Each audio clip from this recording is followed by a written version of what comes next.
Disasters won't wait for a pandemic to be over.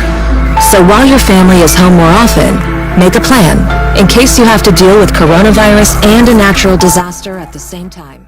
Ready.gov/plan has the educational tools and resources to help your family prepare for emergencies and find information on how the coronavirus may affect your plan. Disasters won't wait, neither should you. Make a plan with your family today. I know what you're thinking. I need a job. I need a new career. Well, I've been there. I've been there. I've been there. I wasn't happy with what I was doing. After high school, I didn't have a plan. I just wanted to start working. I got laid off twice, but you gotta keep going. You just need the right skills. Find an apprenticeship. I found a 2-year IT program. I found a medical course online. I'm now a consultant in the tech space. You have more options than you think. You can do this. You will find something. You will find something new.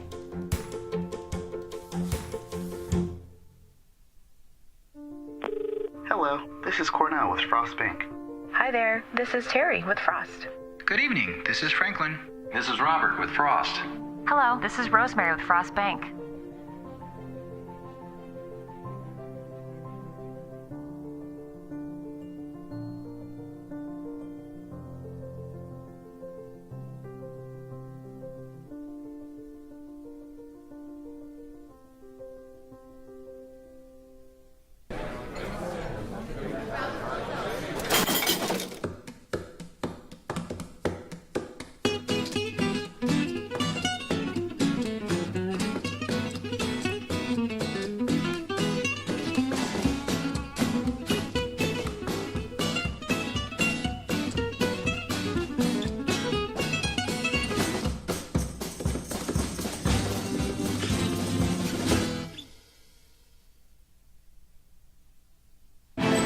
Nothing to do this week?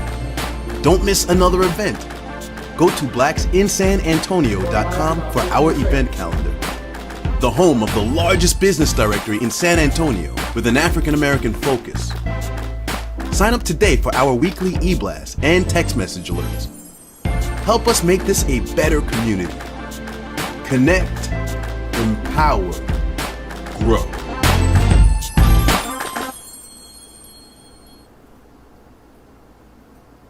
Good evening to all you viewers. This is Fred Williams, Discussion with the Writer Fred. And yes, I am back.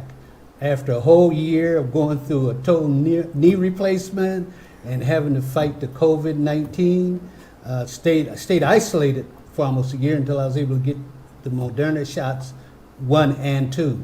And yes, I got them. And I've had no real problems since I had them. I don't have things growing out of my head or anything, and I absolutely would recommend that everybody get these shots. But we're here today to discuss something that happened here in San Antonio for the last 6 months, and that was an election for mayor, city council, and a number of propositions. And the election was on May 1st. We have all the results, and we have two of the top analysis on politics that happened in the city of San Antonio, and especially in District 2. Going to be with me this evening to talk about the results, where do we go from here, and how does it look for the future, and all those good things. And I have with me someone who's been on my show many times in the past, Mr. William B. Johnson, a businessman, community activist, and a very, very bright individual. I have, for the first time on my show, welcome Chris Dawkins. Thank you. Glad to have you here, my Pleasure. brother. He was one of the candidates, but we know that's not going to really do anything to his thinking now. Right. So let's get started. Is that okay, gentlemen? Can we get started? Get this thing going. Yes, sir. Okay. Before we get started, I want to read some statistics to you all. And these were the city council races. District 1 had a turnout of 12,000. District 2 had a turnout of 7,380. District 3 had a turnout of 9,914. District 4, 6,762. District 5, 6,364. District 6, 12,425. District 7, 15,862. District 8, 17,484. District 9, 24,928, and District 10, 19,674. And we are here to discuss District 2. And let me start out with this, gentlemen. We're third from last in turnout. Third from last. Only District 9, 24,000. District 2, 7,000. Why? Why? I want to start with Mr. Johnson. Why?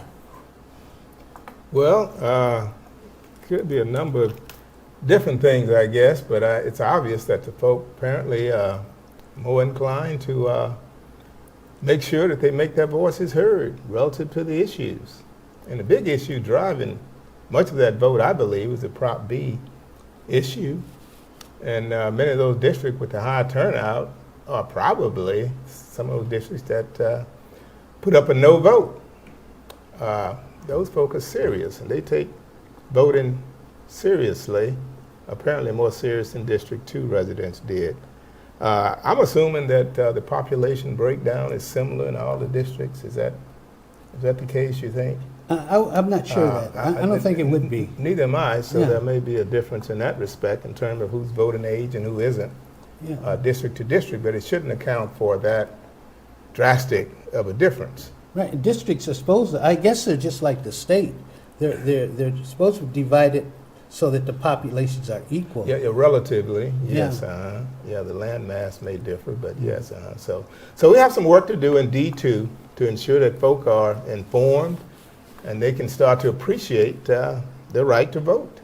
They certainly should at this point. Okay. Chris, you want to chime in here? I think Mr. Johnson has been very kind to us.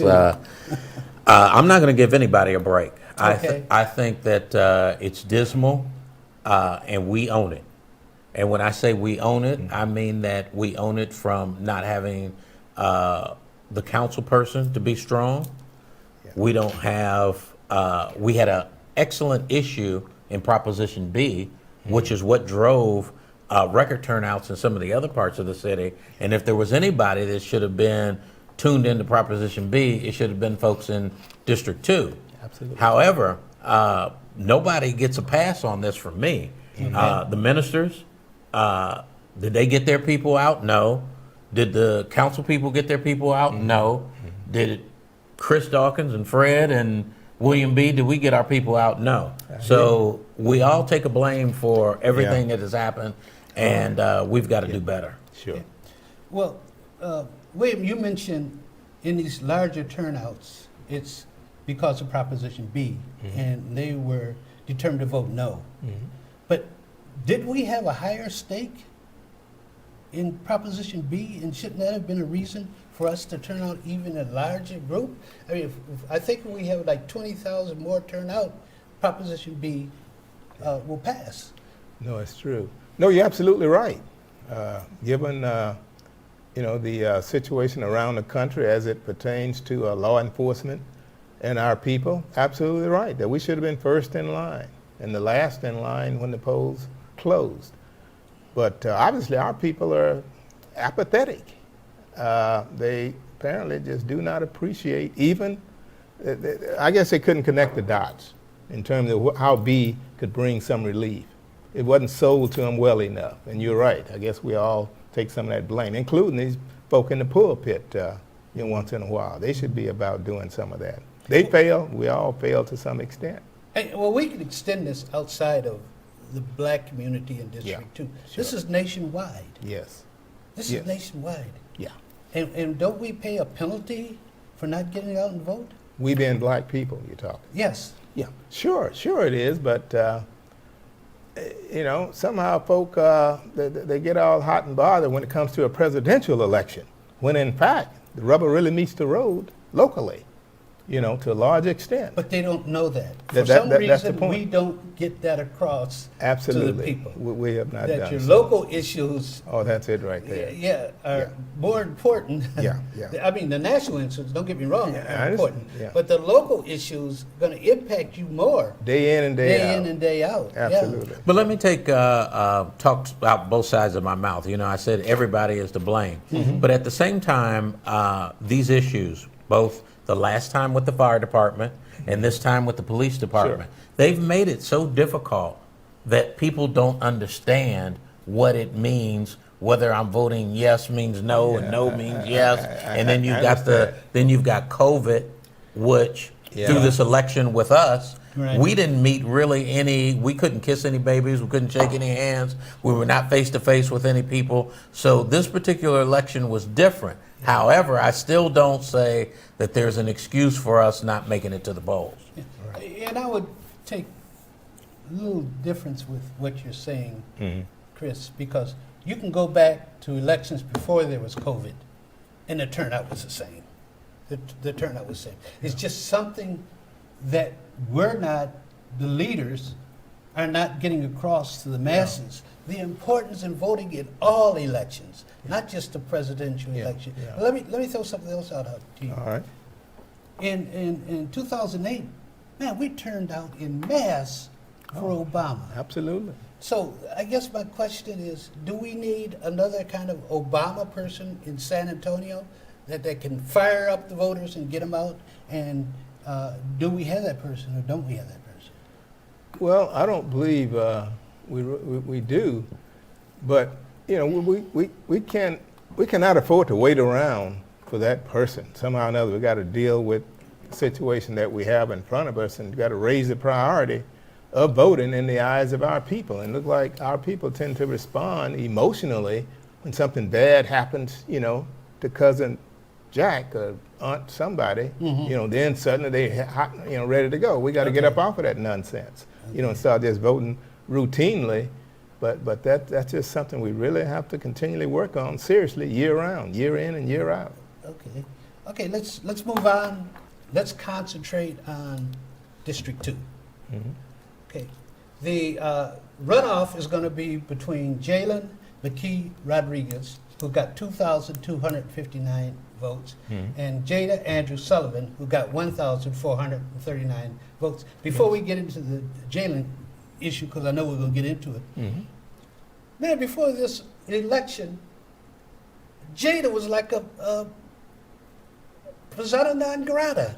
I couldn't find anybody who said anything good about this woman. Nothing. I'm serious. Nothing. And everybody just, well, she's going to lose. Oh my God, she didn't. She's in a runoff. So what happened? What happened? I think, first of all, I commended Lou Miller on her race. I told him I definitely had nothing on his horse. I did not think his horse was going to come in at all. So for her to come in second place, I think it was a great feat to do that, especially when we had so many people that were running against her. She did very well. And one of the reasons I think that she may have done well, not only did Lou do some great things with her, but also she had a strong Tremont Temple from the church. And I think that church may have come out and supported her. But that's the only things that I can think of that for the reason for this. Well, for me, Jada didn't do well at all. Somebody's going to come in second. But when you have 83% of the voters choosing someone other than the incumbent, that's not a good sign at all. 83% of the folks wanted somebody else. So that sends a heck of a message to my mind. And Jada really, I'm told, has allowed Miller to pretty much run the show. That's a decision that she made. And she may understand that may not be in her best interest if she's serious about another term. But I think any incumbent almost, that's another thing that our people will do. I mean, if you're in there, they'll almost automatically stamp your name because they've heard it before. It had nothing to do with whether they support you or not or know anything about you. So I suspect much of that percentage that she got, was it 14% or whatever, came from just people who just spotted the name. And that's the reason they voted. So that's no reason to shout hallelujah because people, you haven't done anything for the people. So I think she had the hard road to hoe. And I will say, the next time it's going to be a whole different race. You're not going to probably get as many people as you got turned out the first time. And in the runoff? In the runoff, right. You're not going to get as many people because we have to still remember and give some credit to Proposition B. Some of those people in District 2 did come out because of Proposition B. So those dismal numbers that you talked about are even going to be probably even worse coming for the runoff. Yes. And speaking of Proposition B right quick, I don't recall, I was quite active with Proposition B. That was important to me. I had a sign. I was down on Broadway and various places with my sign, and I had American flags on it and had Vietnam insignia on one. And so I took it seriously. But I don't recall seeing Jada, she wasn't visible. There was a big rally at Claude Black Center. A lady from Georgia was here, top-notch lady and what have you. Her opponent was there, and others were there, but Jada wasn't to be found, so I'm not sure what her position on Prop B was. So she never stated her position on Prop B? Well, not to my knowledge. It was obvious to where Jalen was. I mean, I knew where he was, and everyone else knew where he was, so that didn't help her, I don't think. So is it okay to assume that it's not Jada, but Lou Miller might as well be the person in office?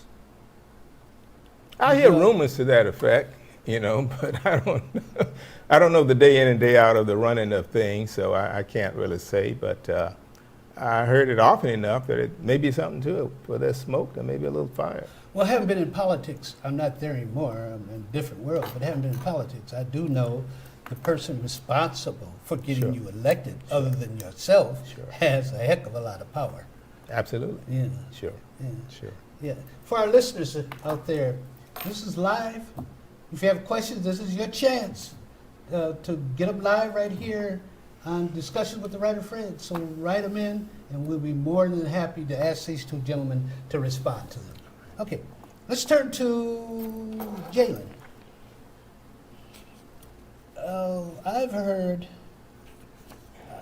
I'm not going to talk about the thread, but I've heard some really nasty comments on a certain thread that it would make you think these people are bigots because they're going after this kid because he's gay. So my question to you all, should that be a factor today in the year 2021, after we've had a gay man who did a great job running for president, Pete Buttigieg, is now our Secretary, I think, of Transportation. Should that be an issue? I'll start with you, Chris, this time. Should that be an issue? No, it definitely should not be an issue. However, it will be an issue. You're going to have some people, and I've talked to some people, who just will not vote for Jalen because of his sexuality. I don't think it should be something that people should be judging on, but the fact of the matter is that they will judge on that.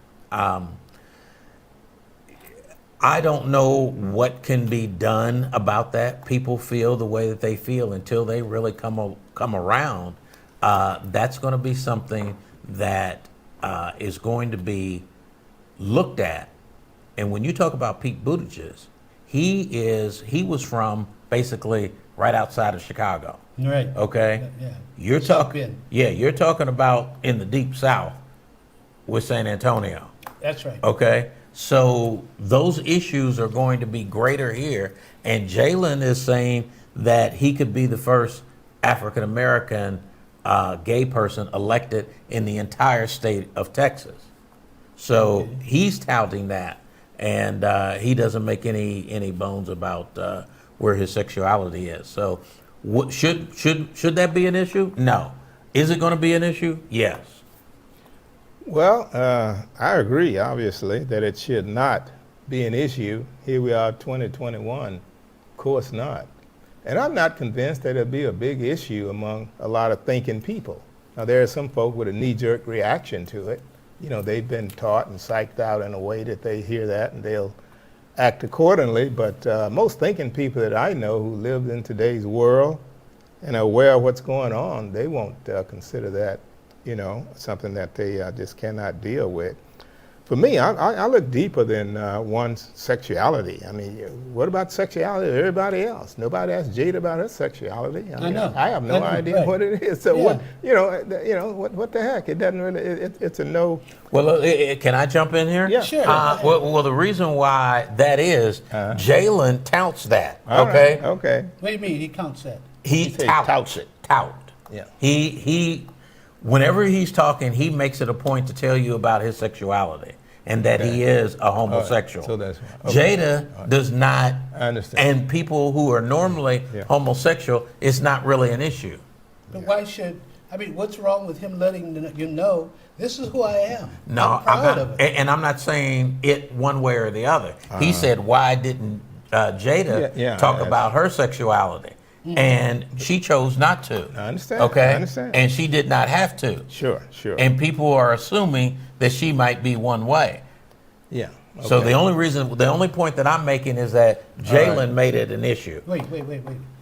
You said something there. She may be one way. What does that mean? People would assume that she's heterosexual. Oh, okay. Yeah, that's what he meant. Okay. I assume that's what he meant. Well, to me, it's a shame that he even has to go out and admit that he's gay. That should not even be an issue. What should be the most important thing is, does he have the credentials and ability to serve District 2 on the city council? Sure. And what I can see so far, the one he's running against doesn't seem to have those credentials at all, because I don't find anybody touting her success on the city council. Okay. Does anyone know any major legislation she's pushed? Anything she's got passed to help District 2? Yeah.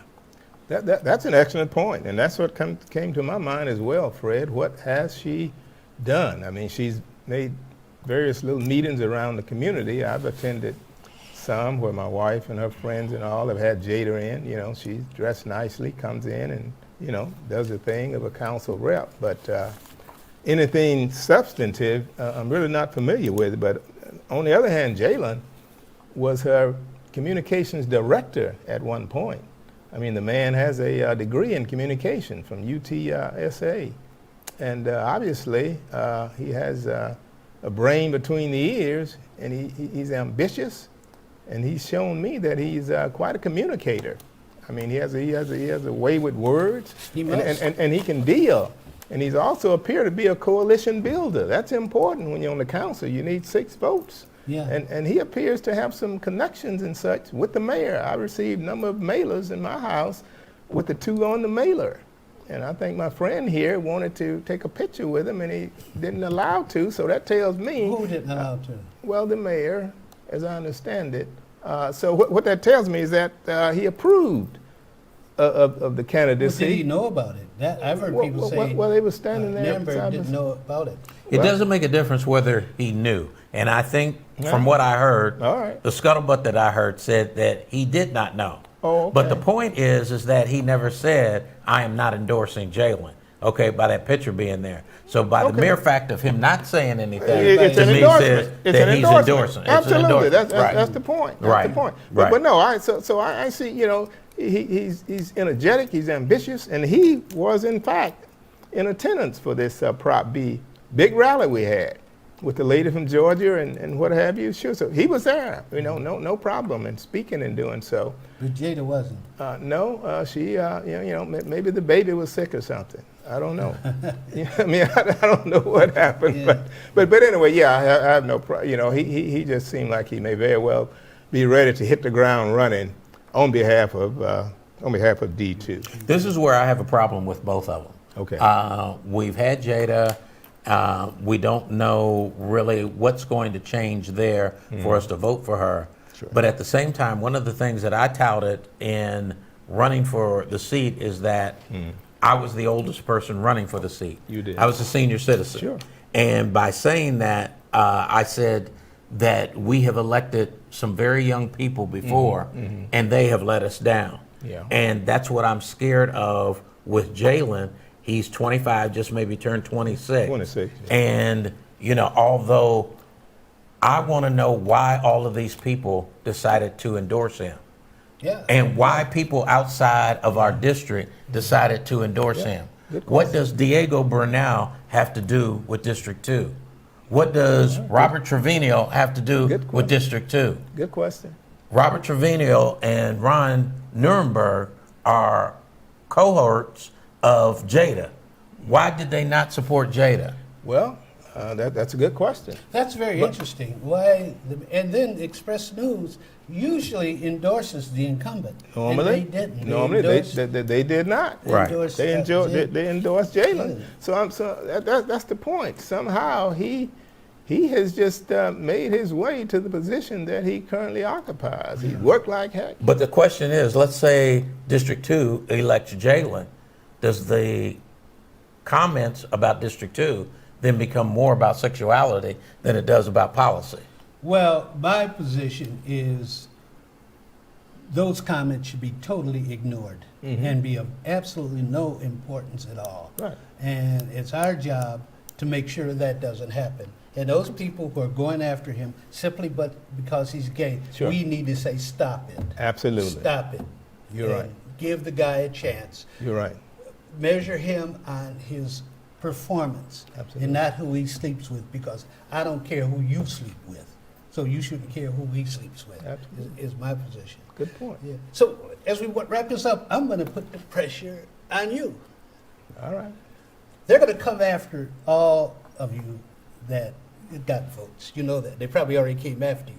They're going to come after all y'all, because that's going to be the key to their winning, is to get the other candidates, because obviously the 300 and something folks that backed you are going to listen to, give a lot of emphasis to what you say. So would you go public today and say who you're going to endorse? Now, if you don't want to, that's fine, I understand. Put him on the spot. Put him on the spot. Right now, I would say if I was going to vote for somebody today, it would probably be Jada. And the reason being is because I sent a text message to both Jalen and Jada. Jada responded, and Jalen he responded, but it was Jada responded with a phone call. Yeah. Jalen responded with, thanks for the congratulatory I text. see. Yeah. That said to me that Jada needed me, whereas Jalen didn't need me. Jalen has these endorsements and kind of felt that maybe he didn't. Now, having said that, I have not really made up my mind which way yet that I'm going to go. In order for me to really vote for Jada, there has to be some things that we talk about, and there has to be some changes to what she does for me to do that. So my mind is not made up, but to answer your question, if it had to be today, yes, that's where it would be. I would think that Jada had somebody behind her knowing the importance of that telephone call. Jalen didn't. And you'd see it work. It had a greater impact on you. And somebody told her, call him. Sure. Call him because we need. And her chief of staff called me too. I mean, both of We them. need that 300-something votes. And they know they have to, it's almost 1,000-vote difference. They know they got to work their butts off. Yeah. They got to win all of you over Right, to get you to support her for her to win. right. So the And I'm getting calls every day, and I was at a meeting just today, and the question is what do you want me to tell those people who are asking where I should vote? Because I'm getting calls each and every day of people who are saying, where should I vote? who should or where should they vote? Where they Who? should Who? they should vote for? Yes. Yeah, sure they're going to because they voted for you, and your opinion's going to be very important to them. So I think let's wrap up. You want to say something? Go Yeah, ahead. in terms of where we are on the two candidates, I'd like to answer that as well. Oh, absolutely, absolutely. I haven't taken a position, on either. I'm not in concrete for either one. I'm looking favorably upon Jalen, really.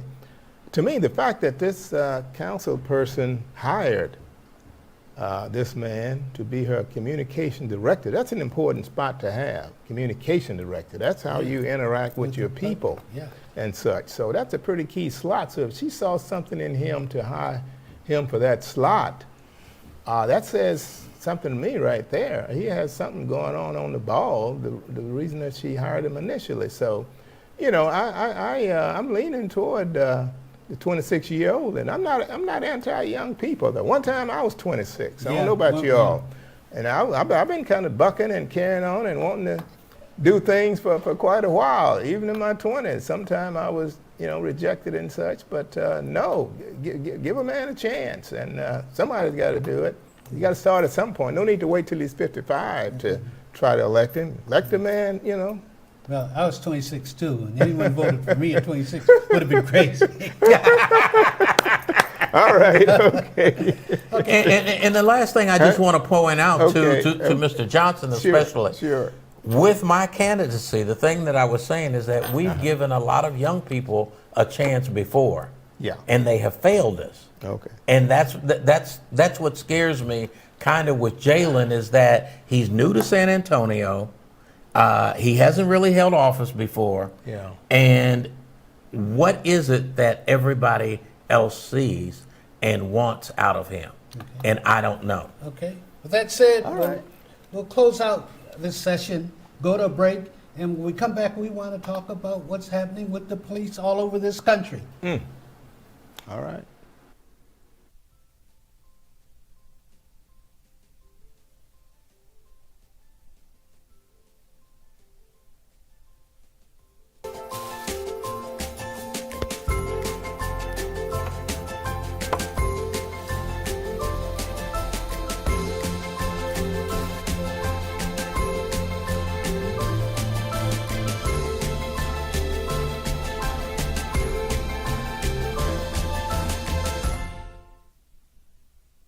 Disasters won't wait for a pandemic to be over. So while your family is home more often, make a plan in case you have to deal with coronavirus and a natural disaster at the same time. Ready.gov/plan has the educational tools and resources to help your family prepare for emergencies and find information on how the coronavirus may affect your plan. Disasters won't wait, neither should you. Make a plan with your family today.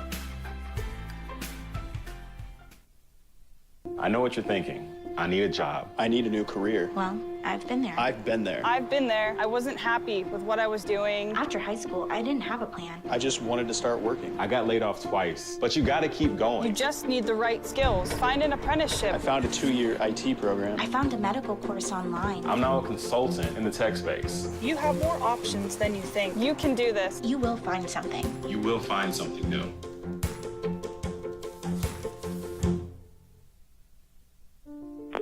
Hello, this is Cornell with Frost Bank.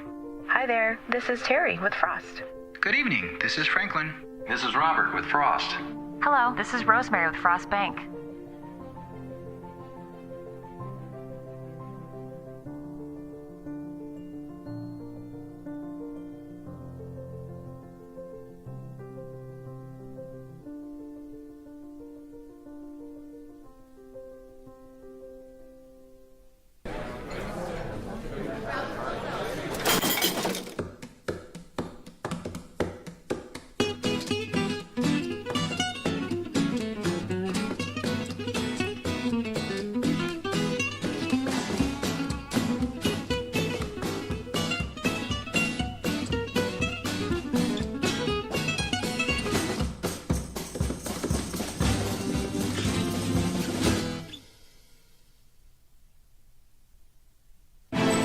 Nothing to do this week?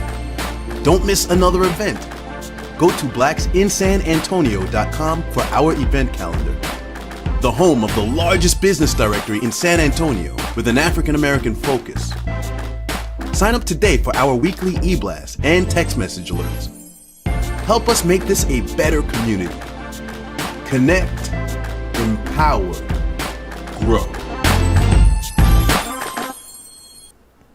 Welcome back to a special session with Discussions with the Writer Fred, and I am back. We have some great programs scheduled for the future, the next 2 or 3 weeks. One that I'm going to have, and it's going to be with Andrew Wyatt. You've all seen him on television when he marches into the court with Bill Cosby. Mm-hmm. He's Mr. Cosby's public relations and crisis manager. When is that, And Fred? I'm going to try to have it in a couple weeks. Wow. Okay, yeah. Okay. And he's going to tell us exactly what's happening, what's going on, and a little bit of what went on before. Mm-hmm. And I'm proud to say and announce to you all, in the last year, I have gotten a contract with Andrew and with Bill Cosby and Camille Cosby to write a story about everything that went down. And I'm in the middle of writing that story right now. Outstanding. Congratulations. Thank you. Outstanding. Yeah. So before we get started, Mr. Johnson, tell us something about that granddaughter of yours that's getting ready to run Well, in Austin. she's a junior at Madison High School, and she indicated that Jalen was her math teacher Oh, really? at one point. Yeah, sure did. But she will be doing, she won't be running. She'll be doing, was it broad jump? Oh, broad jump. Okay. Yeah. She's built in such a way that hopefully she'll be good at it. But we plan to be there tomorrow, and with the best to her. Her name is Dallas Star Johnson, my son's oldest child. Dallas Star Johnson. All the best to her. Yeah, definitely. Named yeah. after Dallas Cowboys and the I Star. was wondering, was the Dallas Star have anything to do with the Cowboys? Yeah, my son did that. Yeah, sure did. Oh, my God, she has to live with the Dallas name. Right. That's okay. That's okay. Okay. Okay, All right. Let's get to our second session. Prop B, there was over 150,087 people who voted in that, for that yes or no. Mm-hmm. And I believe the no's won by maybe less than 25,000. Mm-hmm. And why was it necessary? What's happened in this country, gentlemen, that we have to have a Prop B? What's going on? Well, to my mind, this is San Antonio. I mean, it's about San Antonio, Sappoa, San But can Antonio. I stop you there? Is it just about San Antonio? Well, I mean, Prop B is. Yeah. But you want me to look nationally? Yeah, I think we can. Yeah, okay. Well, nationally, of course, there's some real serious issues involving the police, law enforcement, and us for whatever reason. I mean, this is not totally new because we've been targets, almost ever since we've been here at one time or another. And law enforcement, which arose, I guess, doing Reconstruction or so, specifically to keep our people in control. That's why they were put together in the first place. And they tend to be carrying out that same edict right now. Their attitude has remained unchanged for whatever reason.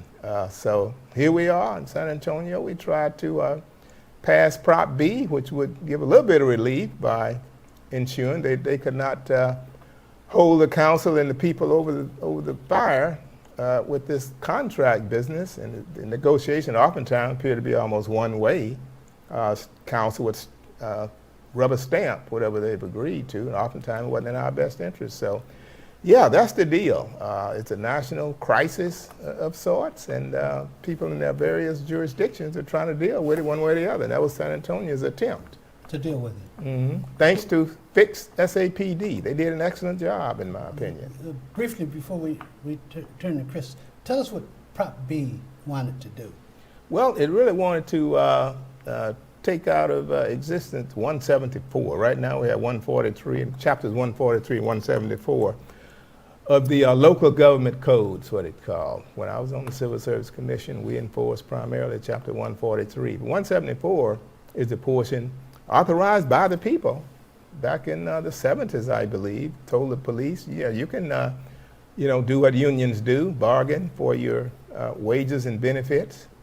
And Prop B, if passed, would no longer have the opportunity to bargain for their wages and their benefits. It would be done in another manner, as 3 other large cities in Texas are already doing. Is that the meet and confer? Yeah. Well, when you explain it like that, and if that's what it was, I don't think that's exactly what it was it? I mean, they should have a right to bargain for wages and benefits and stuff like that. Well, they will be through meet and confer, just like my friend said. But we need to explain that, because the way I see you saying it is Prop B tried to take that away from them. Well, 174, if it's no longer on the books, it will in fact decline them the approach that unions normally have, to do the contracts with the city. Now, if the city on its own would like to bargain and contract with them, it may do so, but it will not be, with the evergreen clause and all this other stuff that comes along with 174. It'll be one side will not have a strong advantage. They won't have that strong advantage, in my opinion, that they have now. Excuse me, I thought Prop B wanted to take away the union's right to negotiate a reduction in penalties that the police chief imposes on a bad officer. Yeah, that's certainly part of it. Yeah, absolutely. That's happening much too often. And if they don't negotiate, if they have no ability to negotiate, well, then that won't be part of the mix at all. They'll just disappear, I suspect, unless council demand that they keep it in there, which I doubt. So yeah, no, they won't have the chief will become the chief. He would become the chief for a change. For a change. Yeah. And that's why I use as my defense when I argue the point very often. Now let the chief be the chief. He shouldn't be wondering what some outside arbitrator is going to do to eliminate his what he's doing. I mean, that's ridiculous. Yeah. So yeah, no, the chief will in fact do what commanders normally do. They give orders and they respect it and carry them out. Yeah, sure. So the question for me, if I can, is to say, what is going to happen because the vote was so close? Yeah. How will the city and how will SAPOA deal with that? Because you still have a significant faction of people that voted, that lost, that still want to see change. Sure. So what's going to happen now, and how is that going to happen, and how are they going to address those concerns? Well, unfortunately, the winner makes the rules. You can run an election if for example, Biden got, 80 million votes, and Trump got 76 million votes. Well, the 76 million votes can't argue that they should have some control because they lost. So Prop B lost, and so I'm sure, like anyone who who puts their record out there and goes to the people and wins, it's like they've been anointed. So I'm sure that's going to be their position. I'm not so sure it's going to be that cut and dry. But no, I don't. I beg to differ, Professor. Yeah. I think what this close vote did, it empowers. First of all, this contract is under negotiation as we speak. Right. It's going to empower the city side, who's representing us, the citizenry. It's going to empower them to take a harder stand, if you will, a decent stand on certain issues. So that these police, in order to have a contract, any contract at all, they're going to have to give more. I believe, even as a result of this slight win, I think it's going to be a different negotiation as a result of that. You're saying the city has to represent us. Well, they do. The losers. They got to represent the winners. And no, the winners. The winners is the union. No, the winners are all those people who voted for it. Yeah. Well, I'm talking about city council people. They'll not be beholden to the union. No, they're beholden. They're looking out there and see who won. Yeah. Okay, who won? Mm-hmm. The union side won. Yeah. More people voted no than yes. Okay, and so the union can come in. It's like the re-election of a president. Yeah. Obama got reelected. Yeah. Man, we said, what you've been doing is fine. Keep doing it. And Sure. he had more strength in his second I understand. than the first. So the union people should come back and say, wow, we won. I More think people wanted us than they Okay, wanted well. no than yes. I think a proposition is a little bit different than a single ballot. Certainly Because if what you say is true, then SAPOA would not be opposed to the citizens coming back and doing the same thing again. They don't want that. They don't want that. They don't want that to go to the people. They didn't want it this time, and they're not going to definitely want it next time. Why would it go back to the people again? Well, if they get the signatures, They can do the signatures. They can go through and do it all again, and they can keep doing it until they win. There's if they nothing to choose. prevent them from doing you guys are signatures again. saying that the losers are in a better position than the winners. I've never heard that Well, argument not before. better, but it's That's not fair. That's not a better. fair What I'm to me. saying is that all is not lost. That's the way I'm looking at it. All is That's not correct. lost in San But Antonio. more is lost than was won. Not really. It's in your Oh, mind. It may be the figment of some people's imagination, but wait until the negotiation comes out differently than the negotiation that happened under Ivy Taylor. It's going to be totally different. It's a figment of facts, my friend, not my imagination. No, It's a figment of I meant in facts. terms of seeing how it's going to go, because I'm more optimistic about the council and others standing up more firmly because they got all these. This thing barely passed.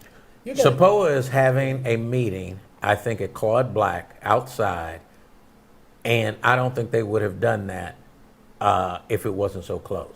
If there was a total mandate, they wouldn't have had to do that. That's for show, my friend. That's for show. They wouldn't even they do were for coming show. over here. Weren't they coming over here and having meetings with a group? They sent a black policeman over here. Yeah. Yeah, they to did. meet. That's Yeah. for show. They're not changing. That's still for show Okay. with them. Well, time will tell. Yeah, it will. Yeah, you but guys might be right. Yeah, I well, hope you're well, right. well, let's Let me see. say, I hope sure, you're right. Sure. Sure. Yeah. Okay. I hope it All right. forces them Yeah. to take in the concerns of those people who said, you're doing us wrong. Absolutely. You got to stop your cops from shooting our kids. And because the bigger issue is in the United States. There you go. And all of the United States is beginning to change. And I have no doubt that Fix SAPD got part of what they did from what's happening around the country. And they're asking San Antonio to change and to be example as well. You've already got, as Bill pointed out, you've got Dallas, Houston, Austin, who are all doing Sure. something different than what San Antonio's doing. But just like with the individual races, they were not able to get the people out. Let me take that back. They were not able to get the people to understand about Proposition B as succinctly as I think they should have. And I'm talking about Fix SAPD. Okay. Quickly, I think another factor, though, and it may be larger than we think, is that a number of Democrats that I know, I'm part of the Northeast Bexar County Democrats. I'm on the county executive committee. A lot of those folks are pro-union. I am as well. Oh, I am too. But many of them could not separate the fact that this group of folk call themselves a union, when in fact they really aren't in the normal sense of the word. As far as I'm concerned, they aren't. But many Democrats felt compelled to vote no simply because they're under that union umbrella in the eyes of some people. Right. And I think there were enough votes that did that. It would have passed, I believe, and had it not been for that. So we got to consider that. So you got folks who don't buy what they're doing, but they went with a technicality to their mind. So they really haven't won in the larger sense. Okay, with that last word, we're going to take another break, okay. And then we'll come back and talk briefly about COVID. Sure. Okay. All right. Thank you. I disappear.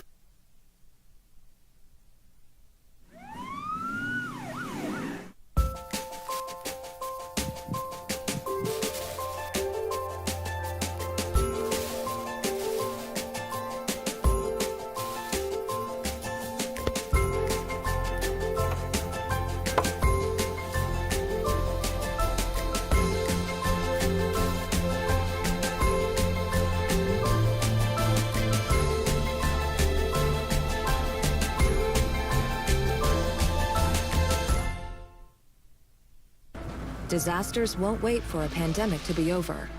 So while your family is home more often, make a plan in case you have to deal with coronavirus and a natural disaster at the same time. Ready.gov/plan has the educational tools and resources to help your family prepare for emergencies and find information on how the coronavirus may affect your plan. Disasters won't wait, neither should you. Make a plan with your family today. I know what you're thinking. I need a job. I need a new career. Well, I've been there. I've been there. I've been there. I wasn't happy with what I was doing. After high school, I didn't have a plan. I just wanted to start working. I got laid off twice, but you gotta keep going. You just need the right skills. Find an apprenticeship. I found a 2-year IT program. I found a medical course online. I'm now a consultant in the tech space. You have more options than you think. You can do this. You will find something. You will find something new.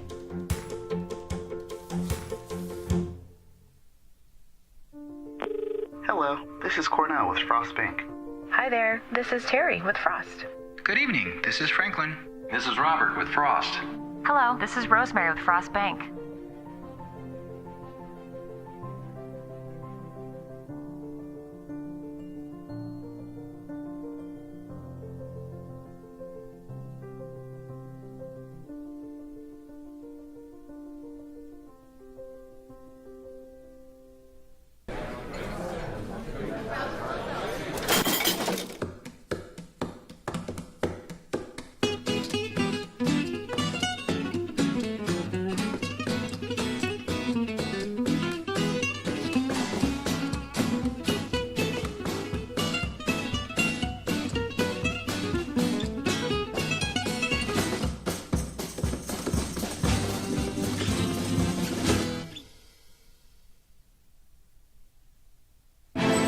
Nothing to do this week?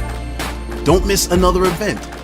Go to blacksinsanantonio.com for our event calendar.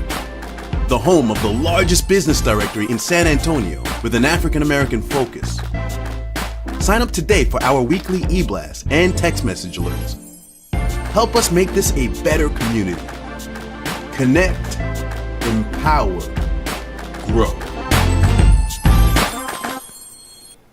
Welcome back to Discussions with the Writer Fred, a special edition talking about three things. The recent campaign elections here in San Antonio.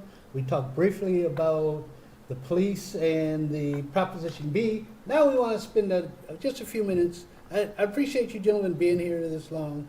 I really do. And we're live. And by the way, for those of you who are watching the show, if you like this format, if you think Carl should continue to go live with this program, not only mine, but the other ones he's had, let him know. Let him know. This brother puts a lot of time into being able to do this. Mm-hmm. And we have to appreciate what he's doing. Let him know that this is good. That's and right. Also, it's getting late, but if you have any questions, please send them in right now and put these brothers on the spot and make them answer them. Right. Okay, let's turn to COVID-19. I think polls have shown that more Democrats say they'll get the injection. More Republicans, I think it's over 50% of Republicans, or close to it, say they won't. But within the Democrats, where we are located, it seems as though a lot of black people are afraid to take the shot. And I've seen people complain about the Tuskegee experiment. Well, let me say this and I'll let you guys get into this. It's like they're going to, if I come up to get shot, they say, oh, here's a black person, let's do this one over here experiment. Like they're going to have a different vaccine for me than anyone else. I say, and I'm glad I did it, psychologically, I'm glad I did it. Got the shots because I feel much more comfortable if I walk up against someone who doesn't have a mask. I say, wow, I don't have to worry like I used to have to worry. And so, what's y'all's opinion on that? Let's start with you, Chris.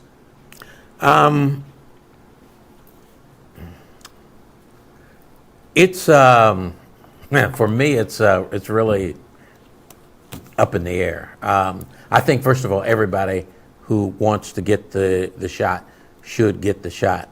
Those who do not want to get it, they better have a good immune system. There are things that are happening, and I'm looking at India now, and the things that are happening there. Yeah, it's really terrible. So it's not just black folks. To me, it's not a black issue about the United States or whatever. I do read things about viruses and different things like that, and there's some things that I look at that kind of alarm me. And on the other hand, if people want to get it, they should get it. But I think for the most part, everybody who wants it, it is now available. San Antonio, the rates are going down, and all over America, things are going down. And I want to see that happen around the world. Okay, before I get to William, I just got to come back on that if you don't Okay. mind. I don't agree with you. Okay. You shouldn't have the right to decide if you can kill someone else. You shouldn't have that right. And you don't get it, you catch it, you give it to somebody else, maybe an older person, they die. That's murder to me. That's murder to me. And I'm appalled at these people going around saying, it's taking away my freedom.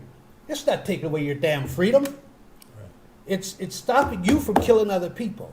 And I think that I think it should be a law that you get the shots. They're talking now about should businesses require people to get the shot before they come back to work.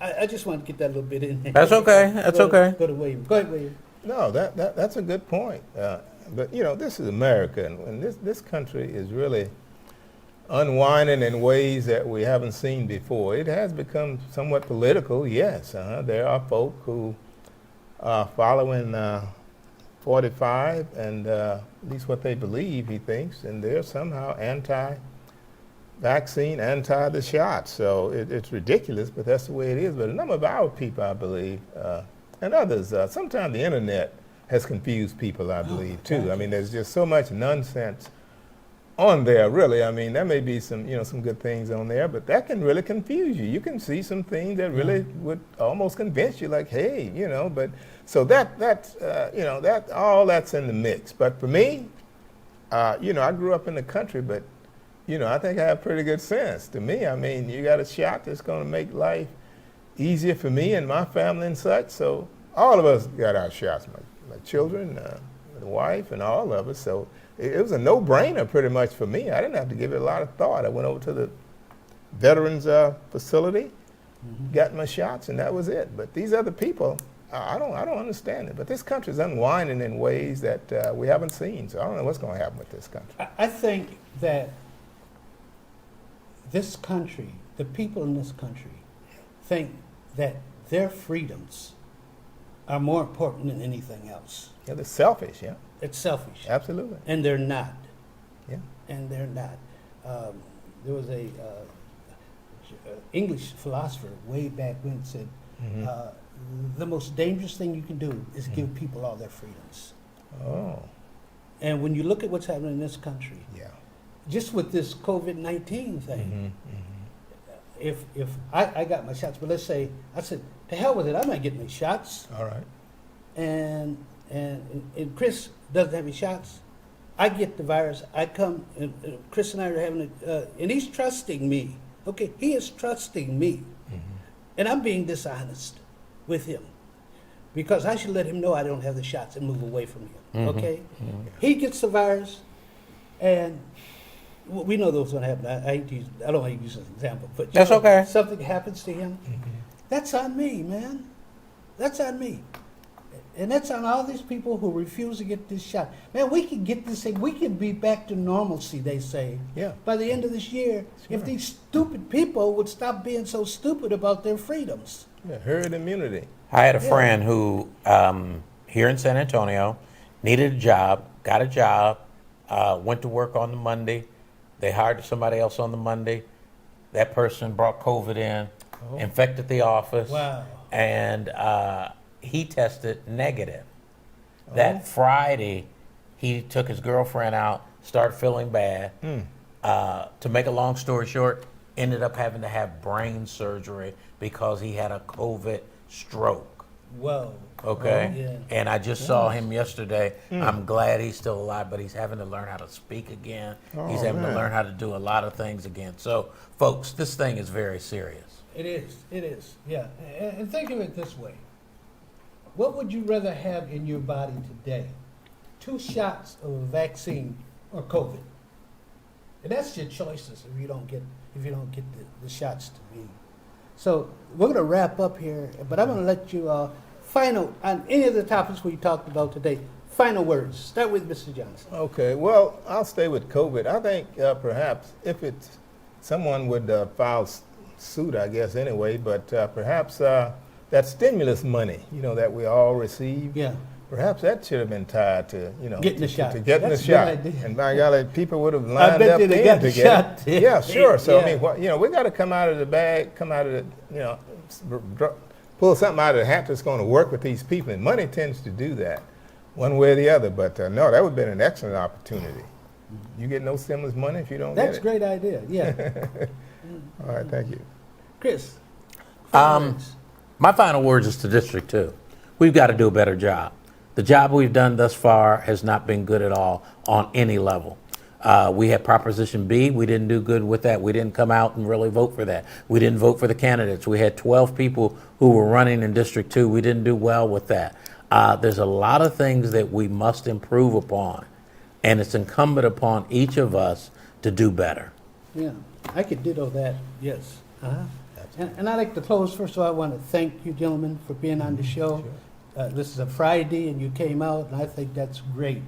And we have to continue to stay on top of these issues that are so very, very important to us as we go into 2021 and 2022. And we really have to get out and vote. Look at what they did in Georgia. When black folks got out to vote, they elected 2 Democratic senators, something that hadn't happened in ages. That's the power we have, people. But we have to exercise that power. And sitting on your behind at home, watching television or whatever Survivor. you do is not going to get you there. Right. And believe me, there are people out there that want to keep you right in that position. Absolutely. Because they fear you, because of Absolutely your right. power. Yeah. And so I'd like to sign off Good now. point. First, I want to say to my producer, director, and owner of Black Video News, Kyle Booker, man, thank you for what you're doing. Keep it going.